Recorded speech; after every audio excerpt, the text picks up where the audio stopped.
Euaoi. In recent news, there's been a lot of commotion going on regarding the app that's simply named T, and rightfully so.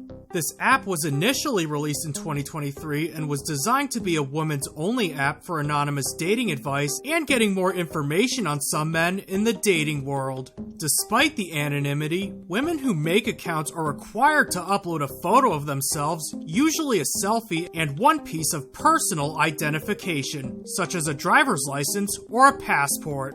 On that app, women can upload, view, and comment on photos of men, as well as being able to check their public records and perform image searches. This app was designed for the safety of women in mind by letting them know that the man they're about to date is guilty of either adultery, domestic abuse, being emotionally manipulative, having a criminal background, or any other red flag behaviors.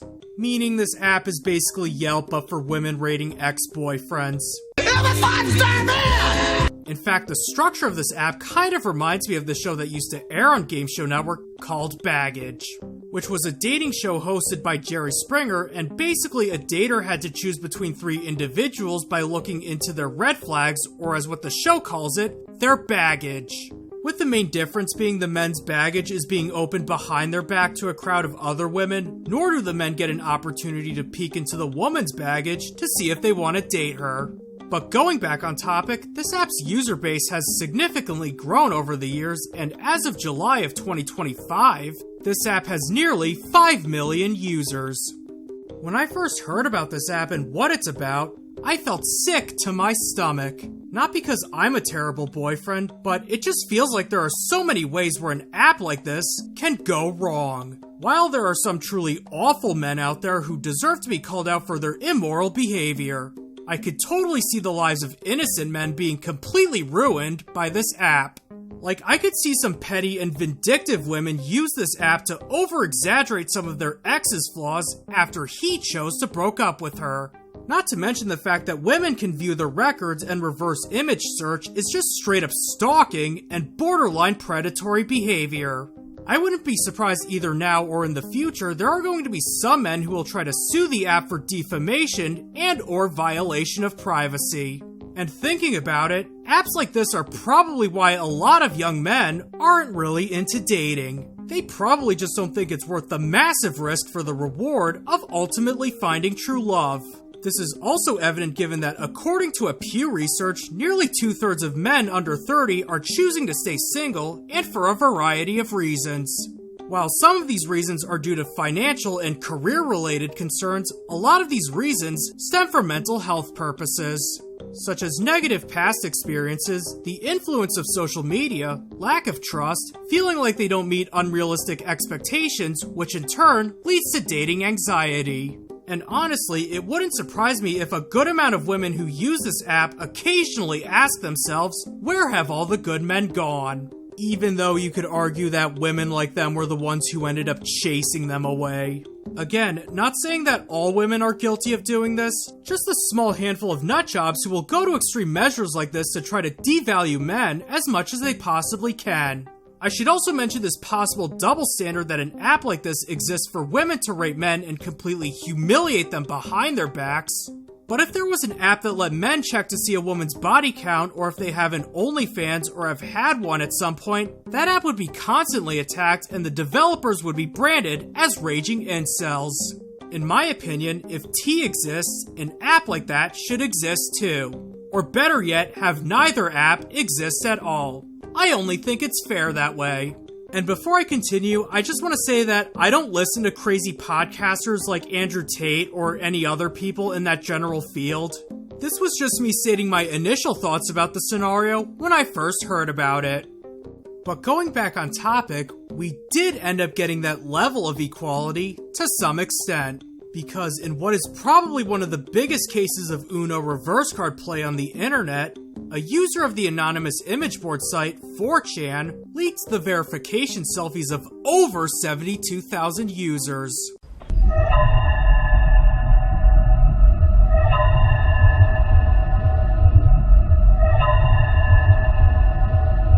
And just to reiterate, this was not a hack by any means. because apparently from what I heard, the app actually has pretty terrible security protocols. Man, 4chan goes offline for a couple of weeks back in April, and a few months later, they leaked the selfies from an entire anonymous dating advice app.